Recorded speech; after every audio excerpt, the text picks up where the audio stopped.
TikTok name is truckerfoo, TRUCKFOO, all one word. And this is my life as a truck driver. I started trucking when I was I started trucking back in 2016. I started looking for work, realized that nobody will hire you coming fresh out of the DMV with a Class A license. I found that out the hard way. And actually that's what kind of pushed me into looking who will hire me. In my mind, I was like, how am I supposed to get experience if you're not going to give me experience?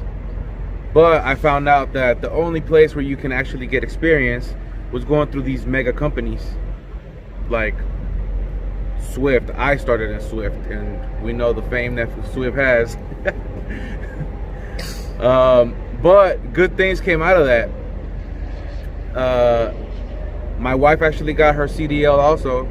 We started being in owner operators through Swift Transportation, and from there we transitioned on to buying our own truck.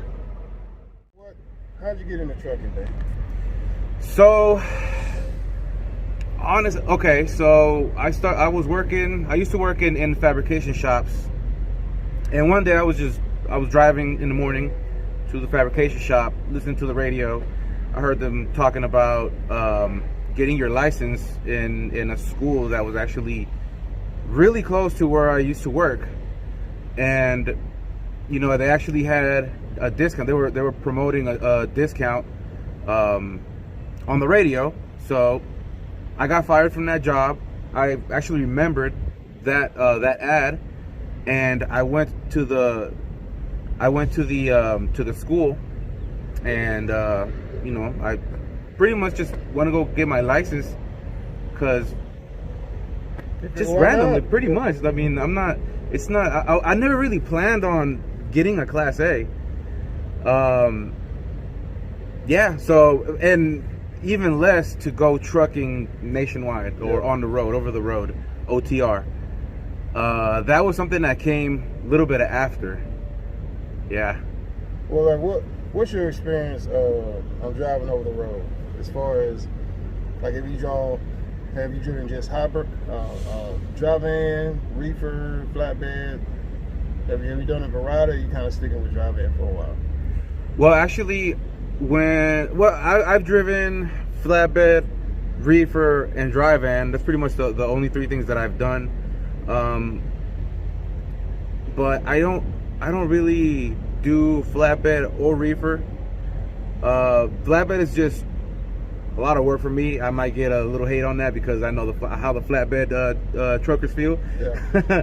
Hey man, I don't do flatbed. I know why I don't do flatbed. Yeah, it's too much. It's a lot of work, especially winter comes around. Yeah. Oh yeah. Okay. So shortly after I got probably a couple months after I got my Class A, me and my wife, we moved out of California because that's where I'm from. I'm from the Bay Area, and my wife's mom actually, she was living in Utah for years, and we both moved out to Utah, and she was living out in Logan, Utah, which is north, like borderline Idaho. I already had my Class A, and I'm from the city. I'm not used to, living in small towns. That was like a really small town. And I told my wife, I can't do this. I gotta go out and do something. So I ended up going to Swift Transportation. They took me in. I got trained by who's actually my really good friend from North Carolina, and I mean, that's pretty much where it all started. Yeah. What would you say is important that you would give to people that are thinking about getting their CDL, or people that may not be sure if they want to get their CDL? So there's a demand on truckers all the time. And what I would tell people, just go ahead, do it, because it's pretty good pay. It is security. It is job security. It's definitely job security because like I said before, there's a demand on truckers, so it's not that hard to find a new job. And I mean, I don't know what else I can say. Well, I know some of what you're thinking.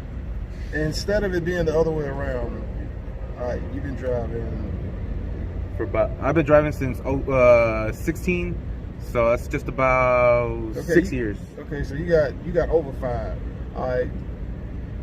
Like you were saying in the very beginning, you know, when you just get that CDL and you ain't got no driving experience, you're like, man, how am I supposed to get driving experience? Don't nobody want to hire you because they're like, man, who's this dude?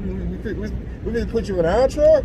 But like you said, the big companies tend to be the ones that do that. Yeah. And there's a plus and minus to it, but it's just the way the system is.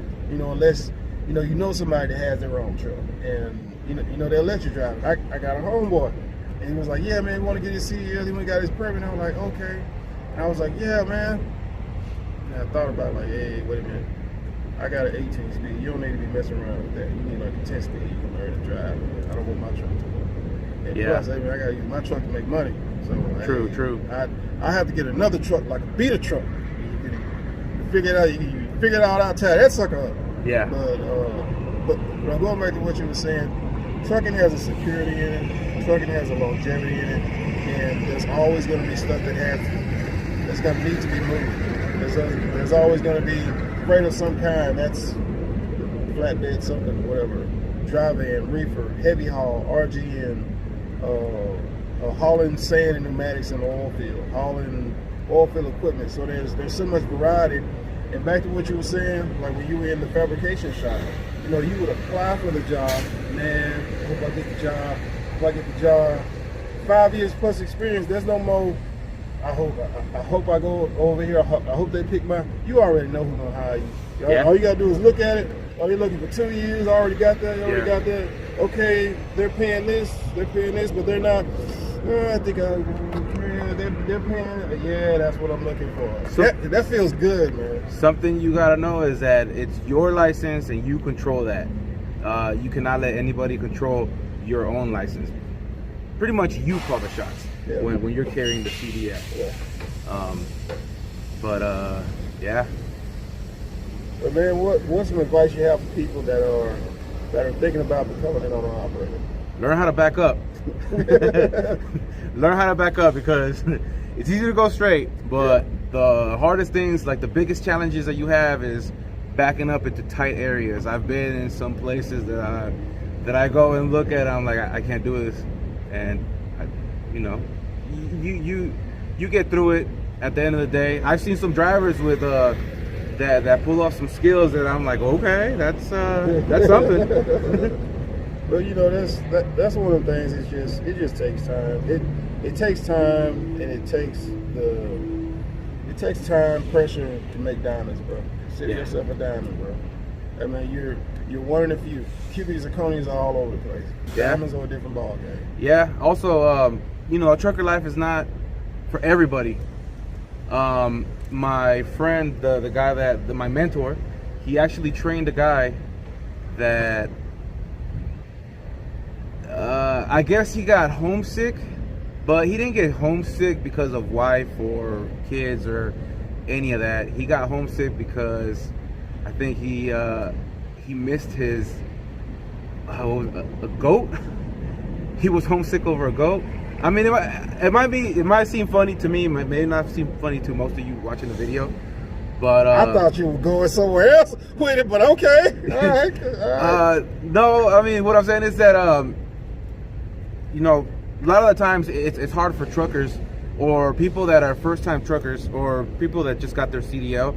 If you got a family, especially if you got a kid, I've heard so many stories of how the wives that are left at home, they end up being unfaithful, or you have kids that grow up without the father figure.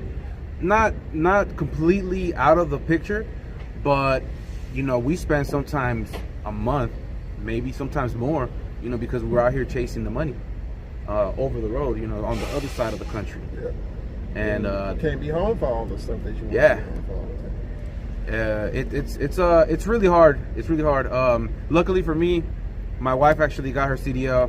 Me and her, we've been together for 15 years. We've been, you know, high school sweethearts, and we've actually always managed to work in the same place, like the shops that I used to work at. She used to work at them, doing something. And you know, now that we're trucking, people will tell us, don't you guys get tired of seeing each other? I mean, many people would think that, but with us, it's not really the case. And when people have a great relationship, it's not going to be like everybody else's. What everybody else thinks is going to be like. Yeah. I guess. I guess some people will get tired of seeing their wife. Maybe sometimes, you know, it's a relationship. Sometimes you get tired of seeing each other.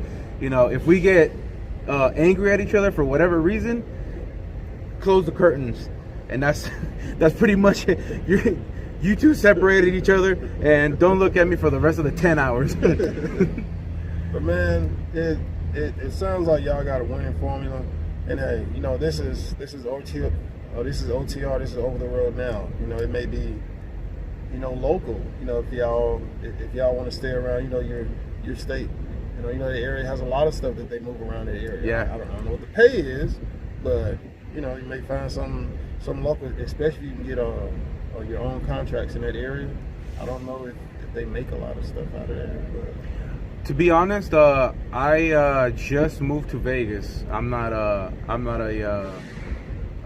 what do you call it? I'm not a native to Vegas, so I'm still getting to know the area. I mean, I can't get to know it that well because I spent so little time in that area. Pretty much, I just go and you know, sleep or do whatever it is, and go back to work, and that's pretty much it. So I'm not too familiar with that area. And one of the benefits of being a truck driver is you have the availability to live anywhere you want to. You do. You know, like you said, Vegas now. And, you know, if Vegas isn't quite your flavor, you know, you might want to try northern Idaho. Or, you know, I've heard the mountains are great up there. I know western Montana is beautiful. That place is beautiful. Scenery is beautiful. I wouldn't live there. But you know, it's people different. What is it called? Different strokes for different folks. Yep. That's a different kind of people over there in Montana. Yeah. For example, me and my wife, when we were living in Utah, you know, I'm not, you know, kind of just blindly moved out to Utah with my in-laws, and she knew that I wasn't gonna like it, but I was like, let's go try it anyways. Coming from California, you know, with I wasn't a driver then. We just blindly moved to Utah with the in-laws. Wait a minute. Is this part of Utah with the trees, or is this part of Utah with the desert? With the trees. Okay, at least you had that. Okay. It's it was in the mountains. It was like really high. It was further north from Salt Lake City. So where we used to live, there was actually more snow than Salt Lake City gets. So I'm not used to that. So one of the things that we actually did before moving out to Las Vegas, my wife and I were scoping up literally the entire country. We went to different states and we said, okay, this is livable. I like the weather here. I like this or I like that. I don't like this from this place. I don't like that.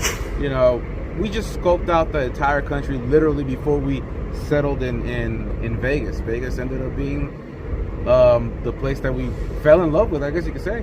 Dude, I can say Vegas as far as what Vegas is known for. Man, that place got a winning combination, bro. Whatever you want to think of, you want to go do, you can do it there. I'm gonna tell you one thing right now. You will never be bored in Vegas. Dude, my first time I went, I think the first day I just walked around. I went from the MGM Grand up to where the thing is up there in the air. Yeah. Oh, Stratosphere. The Stratosphere. The tall building. Yeah, I went to it, turned around, came down the other side. That was just the first day, and I was like, I ain't even went to no casino yet, other than just going in and out, getting lost in the casino, trying to find the exit because they ain't marked once you get off in there and stuff. But I had a great time, and that was just a preliminary trying out Vegas. Yeah. Vegas is perfect for grown folks. Like, you got an idea. I shot the 50 cal in Vegas. So. Oh, I have yet to do that. Yeah. I have yet to do that. It's pretty awesome. Yeah. It's pretty awesome. There's a place that ain't too far from the airport. You go right there, shoot the 50 cal, the Thompson submachine gun. Yeah. MP5. They got all kinds of stuff. Yeah, they have it all. It's and just aside from just the strip and things like that, you know, there's plenty of other things. Hoover Dam. Yeah, I wanted to go to that, but I didn't have time to go. If you haven't been to Hoover Dam, I go through there every time I leave Vegas or leave home. I always, you know, come to the East Coast, so I have to, you know, go through Hoover Dam. I would pass that bridge all the time, never paying no mind to it, until I went and actually visited the Hoover Dam. That bridge is so tall, it's ridiculous. Like it just put a whole new meaning to, you know, to that bridge. It's scary. I'm not gonna lie, it's scary. And then the winds are pretty high. Sometimes my palms get sweaty. I'm not gonna lie. But I still want to go see that. Yeah, plenty of things. You know, like there's a ghost town right there, like a mining ghost town, really close to there. Helicopter rides. There's actually a zip line on that Stratosphere that I didn't know about until me and my wife actually stayed there. We saw somebody just falling down from the thing. We're like, what the hell? Oh yeah, because I saw that. I don't know what that is. That thing where like, is it like a bungee thing or something like that? It's a zip line. Okay. It's not a bungee because, you know, you'll start from the top and you'll end up in the bottom, and that's where you'll get off. Oh, okay. But, you know, also the rides that they have on the top of the Stratosphere. My wife and I also went up there. I'm someone that doesn't really turn down a ride, a roller coaster or whatever. But once I got up there, you're literally at the helicopter, you know, hovering height. Yeah. So all those rides, they'll take you outside of the actual building, and that's when I got up there. I said, no, I'm not. Hey, bro, you live in Vegas, man. You gotta start doing some TikTok stuff in Vegas, man. The what? You gotta start doing some TikTok stuff in Vegas, bro. I do. I honestly, like, I've heard my friend told me that there's a lot of TikTokers that go around Vegas and then they show, you know, all the different places where you can go. Food, like, yeah. There's so much food. Like, I mean, I'm gaining weight just living there. You know, never mind the truck. The Vegas is like they're also, you know, making me gain weight. There's a lot of different foods, and it's like really good. It's just the style that they have. Yeah, it's just all over the place. I gotta go back. Yeah, definitely, man. The Beans, man. You got any shout outs you want to give to any friends and family and fans out there?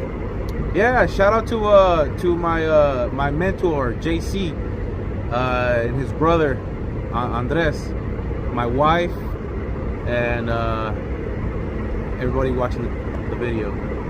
Man, appreciate that, man. Thank you for your time, bro. Man, stay safe out here, man. Stay focused on your goals and what you want to do. And this is come as ISX. When that engine says change the oil, change the oil. Oh, this is when that engine says do something, do it. Because I'm telling you, it's gonna be a chain reaction if you don't stay on top of it. Something happens with that engine. Oh, I'm on top of that. Best believe that. Man, this is JPTV 3000. Beans, appreciate that, man. Thank you for your time, bro. And y'all stay safe out there. All right, we'll do.